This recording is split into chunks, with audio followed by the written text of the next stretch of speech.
Aren't you tired of hoping the right people post? So to start, my family story is very sad. My parents got into a bad car accident when I was a little kid, and my dad died in the hospital from his injuries. My mom got hurt in ways that still affect her today, making it hard for her to walk. My dad left us the house that my mom and I kept living in for many years. After a while, my mom started dating someone when I was about 10, so she would be out of the house a lot. My Uncle Steve would often stay at the house for days at a time while she was gone, and I got really close with him. He was sort of my babysitter for a long time. He was always a cool uncle. He'd play catch with me in the yard. He'd take care of our pets. He'd take me to the movies. Stuff like that any kid needs. Memories I didn't get to make with my dad. Sadly, as the years went by and I got older, my mom got married to her second husband, and my Uncle Steve came around less and less. By the time I was 16, there was a stretch where he just didn't come over for months, and I didn't hear from him. My mom was okay leaving me home alone at this point, so I didn't ask too many questions, and having a house to myself was always nice as a teenager. My mom would be home a couple of nights a week for dinner, but most of the time, she lived with her husband. My mom was always very unclear about what happened to my Uncle Steve. I had a feeling that he was sick or had died, though it might sound strange that my mom would hide something like that from me. But if you met my mom, you'd understand right away, because of what she went through. I think it made her a much kinder person who doesn't want to cause any kind of stress or sadness for another person. By the time I turned 18, I was a legal adult, and the house was basically mine. My mom would visit sometimes, but she and her husband had already gotten another house together. As an 18-year-old guy with a house to myself, you can guess that I wasn't complaining. Yes, I'd have friends over for late nights. Yes, I'd have girls over. And yes, I'd often leave things on the floor for days at a time. I would miss my Uncle Steve, though, since he was a father figure I grew up with. And there were times when being in a big, empty house by myself at such a young age was kind of lonely and sad. I would push away this feeling often by, I guess, doing the things I just talked about, having girls over and late nights with friends. I still had my dog Jojo, the only other living thing in the house. Really, he was an Australian shepherd, and at the time of this story, he was 13 years old. He was an old man. He always slept by my side in bed. But one night in January, I remember this because the Christmas tree was still up. I woke up and Jojo wasn't in bed. I got up thinking he was downstairs somewhere and he had to go to the bathroom. I called his name as I walked down the stairs. I didn't hear him, so I walked to the kitchen, where the basement stairs and back door were, and I saw him in the dark. He was staring hard down the basement stairs. I usually left that door open because it was hard to close. He only moved when he turned his head to look at me for a second, but then he looked right back down the stairs. I stepped to the edge of the stairs and then looked at Jojo and said, "What is it, boy?" His tail started wagging just a bit for a second, then went stiff again. I flicked on the light in the basement and looked down the stairs. Jojo moved a little closer, but didn't bark. I felt a cold chill run down my body as I looked down into the basement. Of all the places for your dog to stare down like this, the basement is the worst place. I turned off the light and grabbed Jojo by the collar to bring him upstairs. I shut the door so he couldn't leave again. Was I creeped out? Yes, a little. It was strange behavior for him. I was mostly asking myself what he could have heard. I tried to go back to sleep. At this point, my mind was kind of racing, though, and it didn't help that every few minutes or so, I would hear and feel the bed shake as Jojo would look up at the doorway, as if he was still hearing something from downstairs. I decided I would check it out. I wasn't going to be a mama's boy and text my mom at whatever late hour of the night it was, telling her I'm scared. Part of not having a father figure in the house when you're young is becoming a man early on. I went downstairs again, and by the time I was at the bottom, I heard Jojo walking down behind me. Jojo then caught up to me and went straight for the basement door again. Then he stopped in the same spot as last time. I stopped next to him and looked down the stairs into the darkness again. I can't believe I did this, but I called down the stairs saying, "Is someone there?" I flicked on the light when there was no answer. I started walking down the steps, each one creaking under me. I hated those old steps. You couldn't see into the basement until you were about halfway down the stairs because the ceiling was low. I was on maybe the third step when I heard the voice. It was my uncle's voice. I knew it right away, even after all these years. It was my uncle's voice from somewhere in the basement saying my name. Only it sounded weak, like he was hurt. I ran down to the basement as my heart sank. I got to the bottom, and it was just an empty basement. Uncle Steve. I called out. Jojo was still at the top of the stairs, looking down at me. He didn't want to come down. I walked further into the basement, and there was nobody there. My heart was beating 100 beats per minute at this moment. I peeked behind the couch and even behind the TV. There was nowhere else for anyone to hide besides the laundry room, which was in the corner. I took one look into the corner, and I thought I heard the smallest sound on the other side of the door. That's when something just came over my whole body, and I had to sprint upstairs like a little kid and get out of there. When I got to the top step, I didn't even shut off the light. I struggled to just close the basement door and then run upstairs. Poor old Jojo barked the first barks I'd heard from him in months. He followed behind as fast as he could as I went upstairs. The first thing I did was lock us in my room. Then I called my mom over and over until she picked up. When she did, I was whisper screaming into the phone, telling her someone was down in the basement, and it sounded just like Uncle Steve. In fact, I knew it was Uncle Steve. I told her that Jojo was at the basement door when I woke up after he had clearly heard something, too. My mom was surprisingly calm and just let me finish.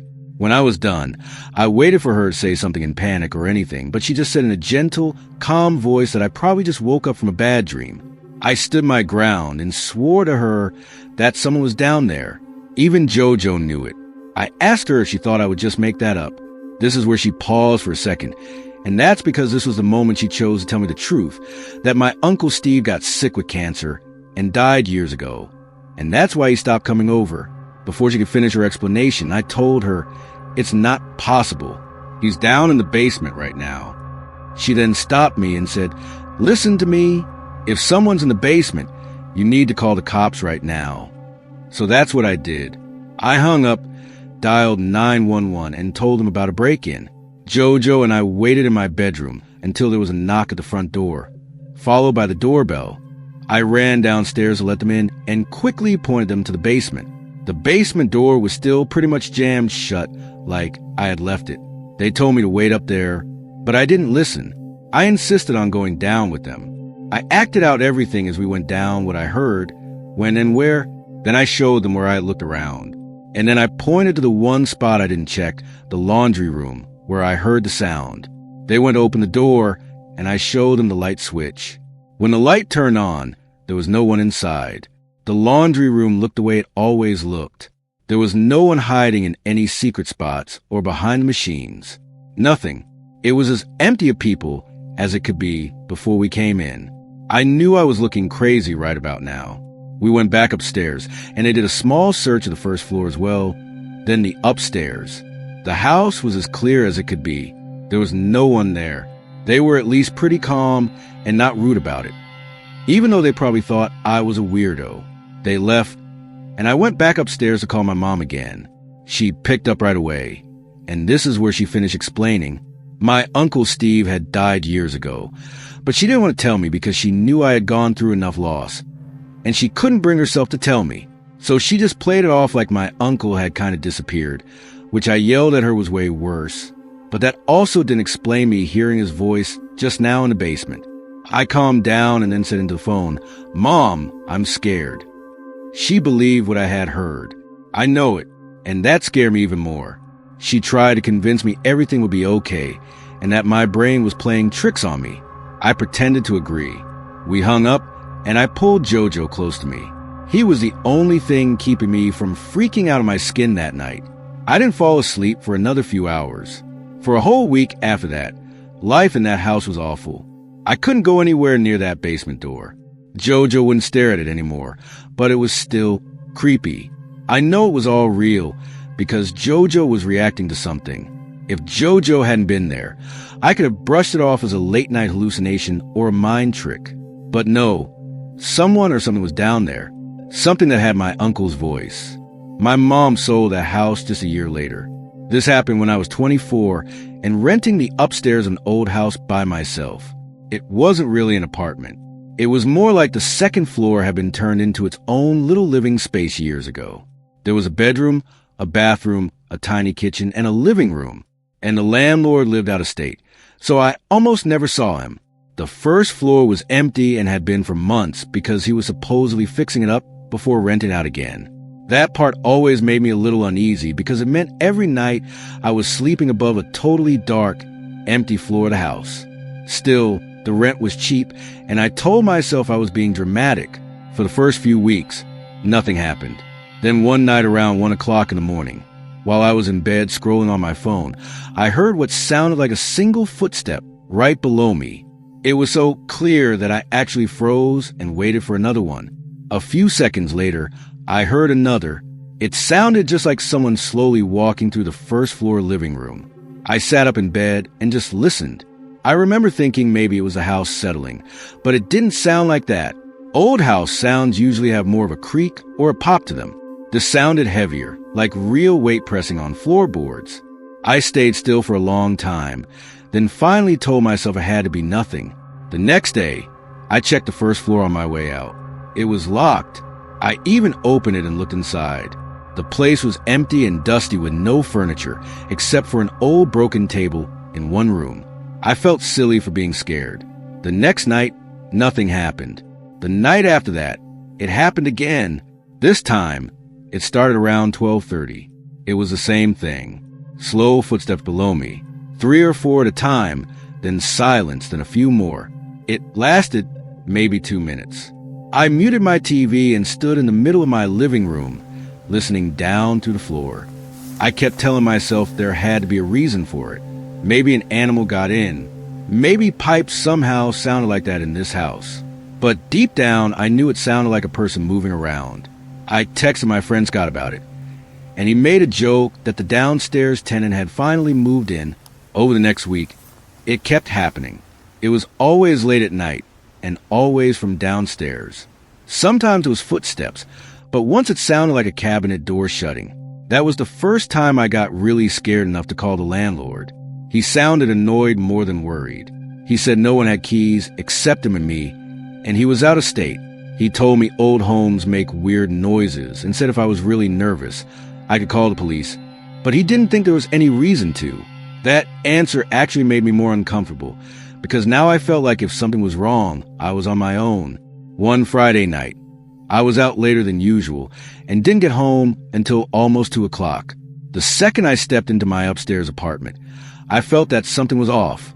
I don't know how else to explain it. Nothing looked different, and the lights were off like I had left them, but something felt different. I stood for a second listening, and everything was quiet. But then, right below me, I heard a thud. It sounded like something had bumped into a wall or a piece of furniture downstairs. I backed up so fast, I almost tripped on the rug. I remember just standing there staring at the floor like I could somehow see through it. Then came more footsteps. I left right away and sat in my car with the doors locked. I actually called the police that time. 2 officers came and checked the whole first floor and outside of the house. They found nothing. One of them said there was no sign of anyone breaking in and no one inside. He was polite about it, but I could tell they both thought I had gotten worked up over house noises. For the next few days, I kept thinking maybe they were right. Then I started noticing little things. Once I came home from work, and the first floor door was open by maybe an inch.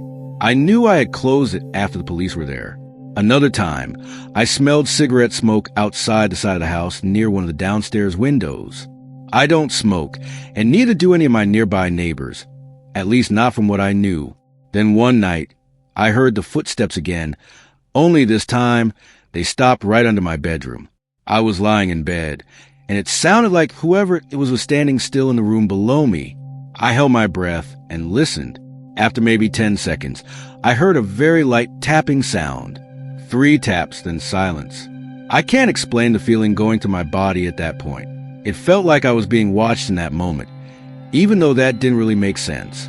I grabbed my phone and texted my friend, asking if I could come stay at his place. While I was waiting for him to answer, I heard the tapping again. 3 more taps in the same spot. I left without even changing clothes. The next day, my friend came back with me because I didn't want to be there alone. We checked the whole place and again found nothing. But when we got to the downstairs kitchen, he crouched near one of the lower cabinets and said, "What is that?" There was a cigarette but jammed way in the back under the cabinet kick, almost hidden. It looked fresh. That instantly made everything feel real for me. Somebody had been in there. At that point, I stopped caring if I sounded paranoid. I called the landlord again and told him exactly what we found. He seemed more worried this time and said he'd drive over the next day. That night, I stayed somewhere else. When he got there the next afternoon, he called me and said there was nothing obvious, but one of the back windows downstairs didn't lock right. It looked closed, but from outside, it could be pushed up enough for a thin person to get in. He said maybe somebody local had figured that out and was using the empty first floor when no one was around. Hearing that made me feel sick. I asked him if he was going to fix it right away, and he said yes, but I had already decided I was done. What really pushed me over the edge happened that same evening, when I went back one last time to get some clothes and my laptop. I was upstairs stuffing things into a duffel bag when I heard a sound come from below that I hadn't heard before. It was a cough, and there was no mistaking it. It came from the first floor hallway. For about 2 seconds, I just stood there taking in what I had just heard. Then I grabbed the bag and ran out so fast I left half my stuff there. I called the cops again for my car. This time, they actually found proof that someone had been coming in. Near the back window, there were fresh marks and dirt on the sill. And in a closet downstairs, they found an old blanket I had never seen before. I moved out that weekend. Ever since then, any sound in the house at night hits me differently. My name is Chris, and this happened when I was 22. I was living in the upstairs of a mother-daughter house owned by our parents, with my older brother Tom living downstairs. The setup was pretty simple. My part of the house upstairs was one big open space for the living room, kitchen, and dining area, then a hallway that led to the bathroom, a spare bedroom I used as a big walk-in closet, and my bedroom at the end. Tom had his own separate entrance downstairs, and we had a door that connected the 2 floors from inside. It worked out well because we had our own space, but could still get to each other if needed. One week, Tom went to Mexico with his fiancée, so I had the whole place to myself. The night in question started completely normal. I got home around 7 o'clock, threw something on TV, and started cooking dinner. Chicken and rice, something simple that didn't need much attention. I had the TV go in the background, and everything was normal. Around the time I was cleaning up, I thought I heard a noise from downstairs. I'm not sure how to describe it other than just a basic thud, like it could have come from the wall or the floor. I don't know, just a thud. I stopped what I was doing and listened for a bit. I figured it was something settling or something falling over a little. The normal guesses. The downstairs had been empty for a few days already since Tom left. Still, it felt random enough that I muted the TV and stood there for a bit. I didn't hear anything else, but I didn't like the feeling of ignoring it. So I went over to the door that led downstairs, which was already open, and went down to check. I turned on the lights and walked through every room, his living room, kitchen, bedroom, and bathroom. Everything looked exactly how it should. So I went back upstairs, finished cleaning, put everything away, and then sat on the couch for a while watching TV. After maybe an hour or so, I got tired and decided to go to bed. It didn't take long for me to start drifting off. Then, out of nowhere, I heard music start playing from the living room. It was loud enough to wake me up right away. It took me a second to even understand what I was hearing. It was coming from my Amazon Alexa on the counter in the kitchen area. The song itself was some kind of slow instrumental song I had never heard before. It had a sort of dark feel to it. I yelled, "Alexa, stop," from my bed a couple of times, but it didn't respond.